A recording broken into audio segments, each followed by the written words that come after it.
we are moving on to the next paper by Dr. Thank you so much. Kapadia on Sattvavajaya Chikitsa, Ayurvedic Psychology, Behavior Therapy, CBT.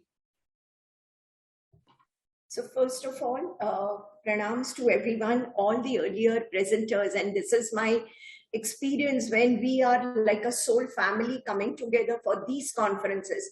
It doesn't happen in every conference, but such conferences you would realize that we are not just like-minded people. However, maybe we are actually from a soul family where a lot of dots are getting connected. And my gratitude to the mother, as she has not just been my mother, but a guru on my path.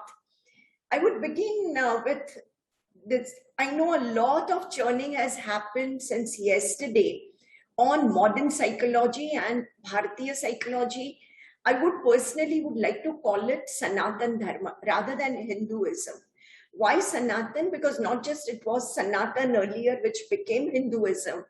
However, when we look at our wisdom from whichever sources, from Vedas to Upanishad to Mahabharata, Ramayana, or Yoga Sutras, whichever literature we see, we realize that these wisdom are beyond time, beyond geography, beyond culture, right? They are very relevant even today, relevant for current crisis, relevant for humanity as a whole.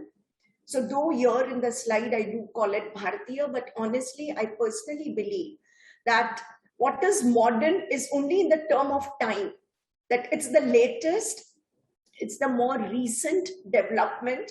And I'm not calling it Western alone, because West again is a geographical reality, right? So it could be West of India, where we have borrowed, unfortunately, the psychology curriculum. And I know some of my colleagues here who have been part of the UGC curriculum, which was redesigned, taking holistic understanding from Bharatiya psychology. When we look at the differences, a lot of it has been already discussed. Western psychology is actually, or the modern psychology is just the tip of the iceberg.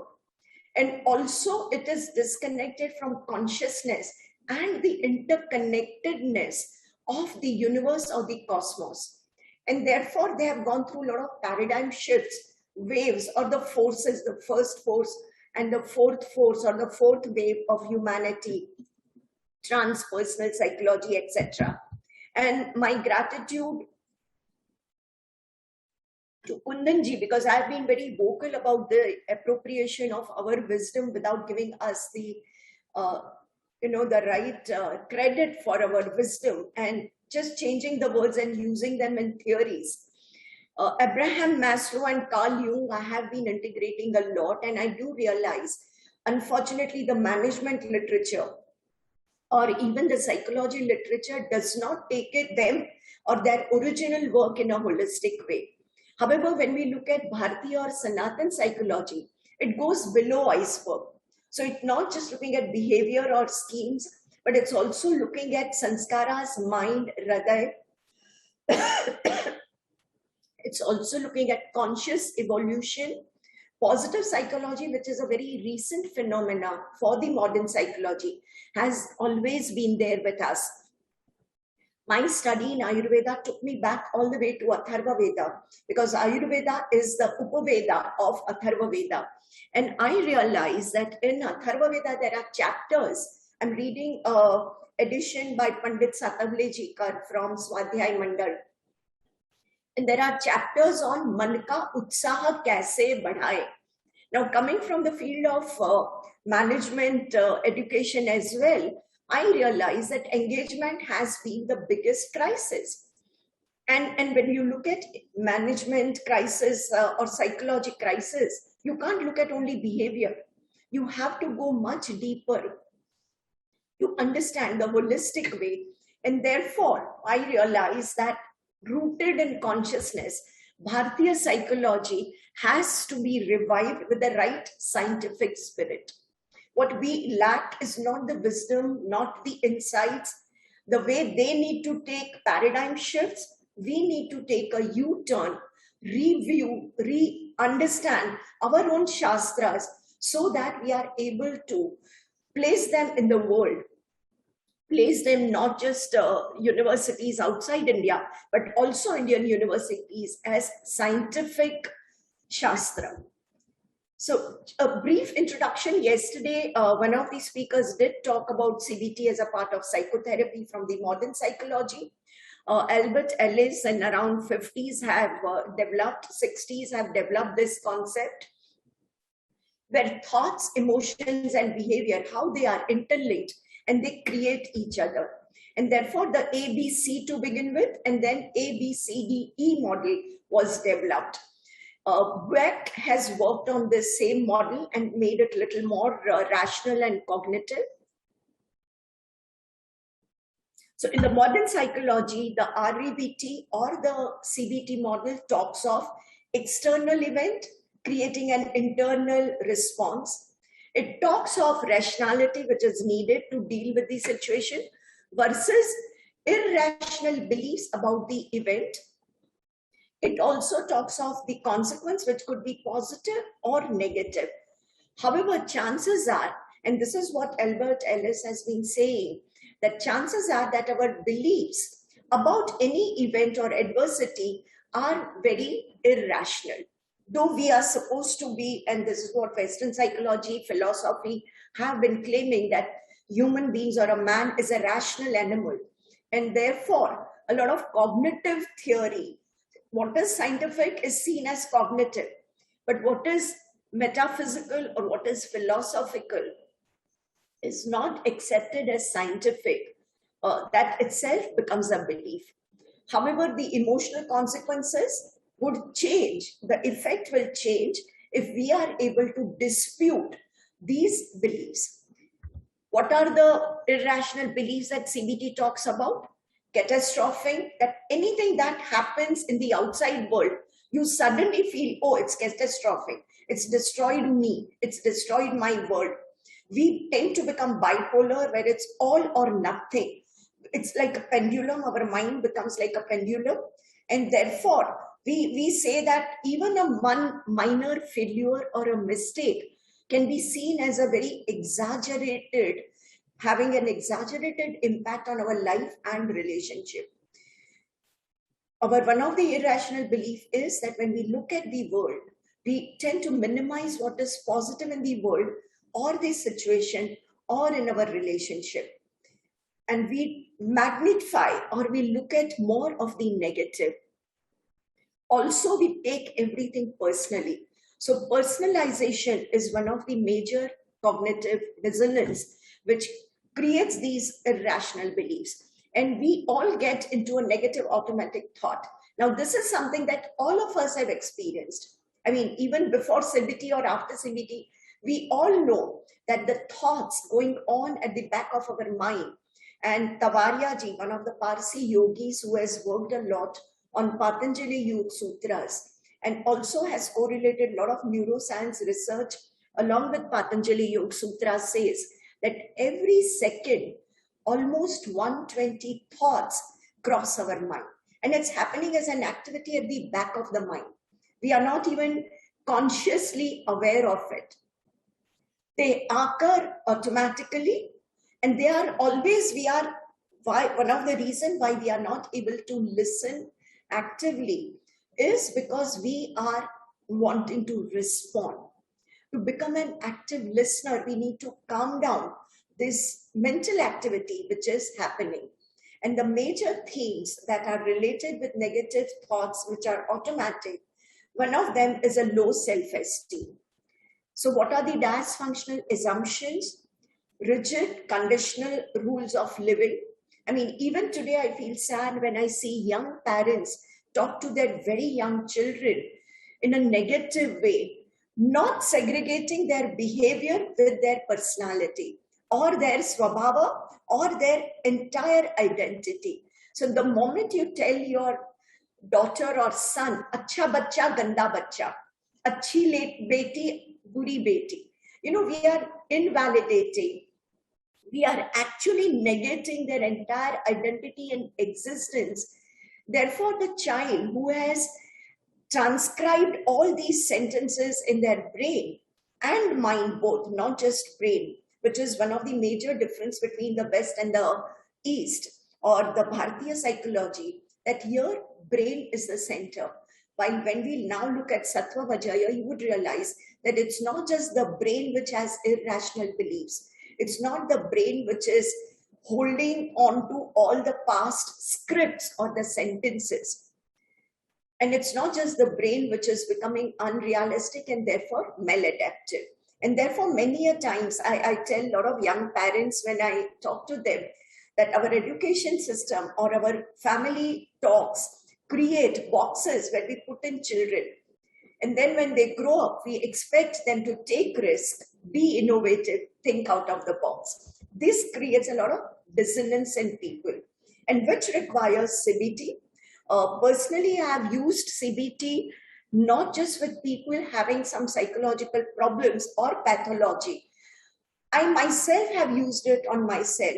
We can use it with our family members. We can use it with normal people, healthy people, because all of us could have some irrational belief, which is creating our thoughts, emotions, and therefore our reactions to the external world. This is CBT in a very concise capsule at the moment. I want to present Ayurveda in a little more detail. My love for Ayurveda has been since my childhood, and it's sad that I never took that path. However, maybe the mother, she had another route for me where I went through the actual academic training in the Western psychology, which is the curriculum even today, St. Xavier's College. And I realized never again. But also life teaches you that never say never again. So I left psychology way back in 1979. I shifted my academic career and also my research and study in literature, journalism, Ayurveda and yoga, and Sattvavajay as a psychotherapy, which is a course offered for us. Also Ayurveda and yoga as a diploma from Tilak Maharashtra Vidyapeeth, Pune. And then I realized when Charak Samhita is one of the oldest of the Brihatrayi. Vagbhat, Charak and Sushrut are seen as the classical writers in the Ayurvedic literature. However, Ayurveda, as I said earlier, comes from Atharva Veda, and lot of wisdom we have lost because Atharva Veda was more at a psychogenic or energy level.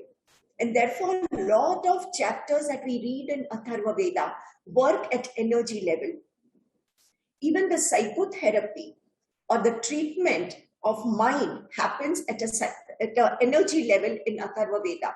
However, Charak Samhita, when we come down to, there is only one sentence on 11th chapter, the 54th sutra, which says, Sattvavajaya punaha hitebhyo arthebhyo mano nigraha. Of course, prior to that, Charak explains manas in great detail. I'm really amazed how with what clarity our Ayurveda Acharyas have been able to understand mind, explain the nature of mind, explain the functioning of mind, and even to come to mind, they begin with cosmology. And the cosmology begins with quantum physics. I mean, I remember reading this sentence, and which says that the Western psychology has envy of physics, while in India, the psychology envies Western psychology. But when we look at the psychology given to us from Ayurveda, we realize that both these envies should be absent. Because to understand mana, we have to begin with Prakriti. We have to go to Mahat, which is the Buddhi, Brahma, and the intelligence. Then you come to Ahankara, and then you come to Manas. And prior to that, you understand the Trigunas and how the mind is made up of Triguna. In fact, the mind itself is called Sattva in Ayurveda. And therefore, Rajas and Tamas are called the doshas of mind. Therefore, if Sattva is not guiding our Rajas and Tamas, there is a probability that we get into a life which is a pathological life and not a healthy life. Also, Ayurveda is a science which begins with what kind of ayu or what kind of life should we be living. And it gives us 4 ayus: Hita ayu, Ahita ayu, Sukha ayu, and Dukha ayu. So Sattvavajay is helping us to return, right? Punaha, we go back to away from Ahita to Hita. And why should we go away from Ahita to Hita? Obviously, because the moment we are living a Ahita life of Ahita, it is generating Dukha.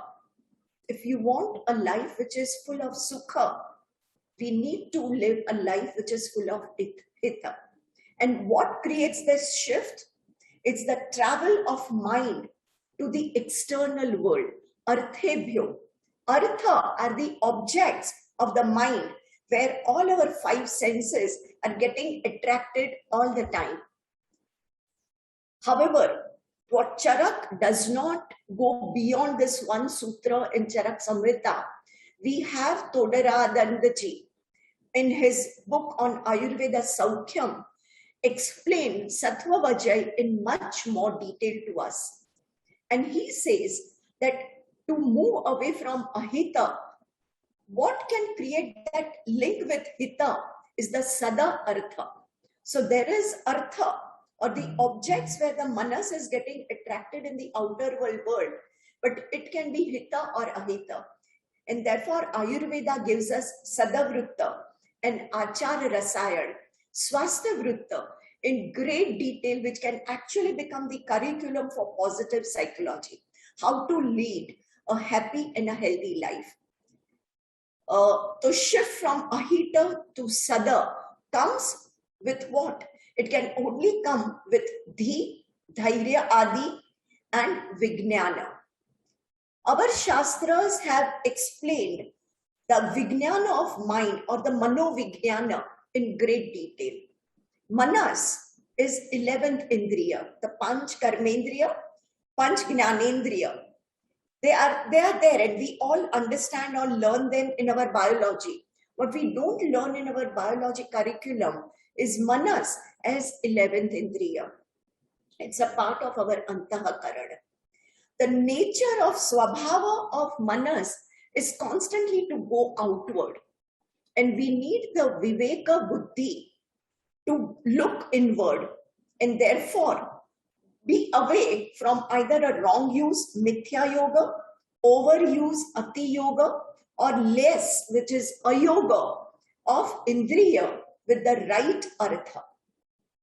And what can guide us? Only our Dhi, Dhriti, Smriti can guide us going back to Hita or the right Sattvavajaya. The moment we translate Sattvavajaya as Mano Nigraha, and if Nigraha is control, then we feel negative because none of us like to be controlled, even if it's by our own buddhi. And therefore, the moment we translate Sattvavajaya as Vijaya of Manas, we all want victory. We all want Vijaya. And that Vijaya of mind will come only through mind when we tame the mind, transcend the mind. And Tata Paraha Buddhi, the Buddhi's work starts only when we go beyond the Manas, beyond the working of the Manas. So Dhi or Buddhi helps us discriminate between what is Nitya and Anitya, what is Hita and Ahita. Dhriti helps us to get carried away by Anitya and Ahitya. And Smriti is the knowledge or the retention of knowledge through Dhriti, memory coming at the right time to help us make this shift. The automatic thoughts that we talked about. And Sattvavajaya says these are the 5 functions of Manas which help us activate our Dhi, Dhriti, Smriti in the right way. Chintya can become Chinta if we do get into a negative overthinking. But Chintya can become very positive if we are using Viveka while we do our Chintan. Vicharya is the analysis or the rationality. Uya is the imagination and possibility. However, all of this without Viveka will go in a negative direction. If they are based out of guilt or fear, then we'll go into a negative circle, vicious circle. How will the vicious circle become a virtuous circle? With sattva, with help of sattva, which will guide us to our dhyaya, the sankalpa, to reach a positive state of mind. And we all know that buddhi bhausha, dhriti bhausha, and smriti bhausha, I call it a software malfunction. Because if our body is a hardware, then our manas can be the software. And the malfunction or corruption or virus can actually take us away from the right functioning of these three antahkarana. And this is actually what creates the dukha or negativity, imbalance of gunas, excessive rajas or tamas in our food, in our lifestyle. And this becomes one of the major distinguishing feature. It almost makes CBT more complete because CBT is only cognitive, while Sattvavajay takes into consideration our diet, our food, our sleeping cycle, our dinacharya, our swasthavritta, sadhavritta, everything collectively. It also talks of manas, the nature of manas, and its outward journey, turning it into an inner journey. And therefore, the absence of the processes along with CBT will make CBT less impactful. This is the core meaning. These are just some comparisons that I'm giving for those who would love to take it forward, and we can actually design a full course on psychotherapy, integrating not just CBT and Sattvavajaya, but there are many more other psychotherapies from the modern psychology, along with Sattvavajaya and some other psychotherapies, Ashwasan, etc., that we can integrate.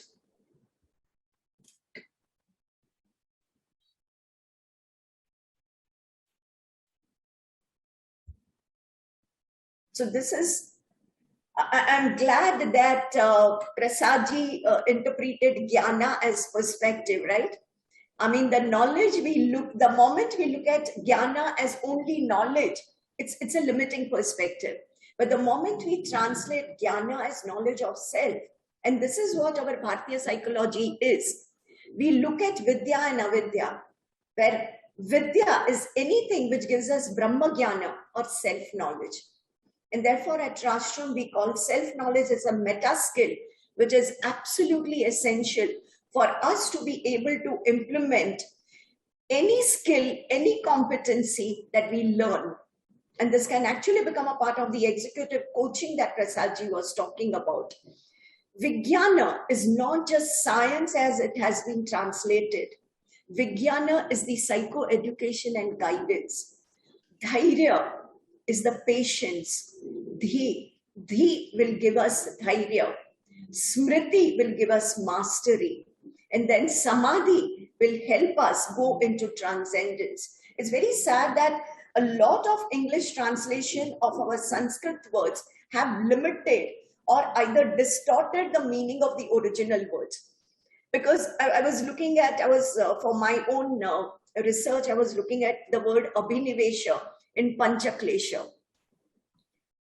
We realize that abhinivesha has been translated very differently by different scholars. But when you look at a Sanskrit dictionary, there are so many shades of abhinivesha. And it's such a beautiful exercise for us, along with our learners, to look at all those different shades of abhinivesha and then integrate how we can look at it as creating one of the reasons of the klesha. And also, because klesha also, removal of klesha becomes the aim of psychotherapy.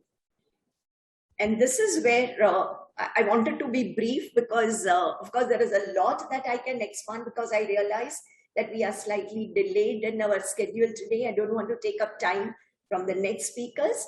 But if there are any questions, Nagaraji, I'll be glad to take. Yeah, namaste. Thank you very much.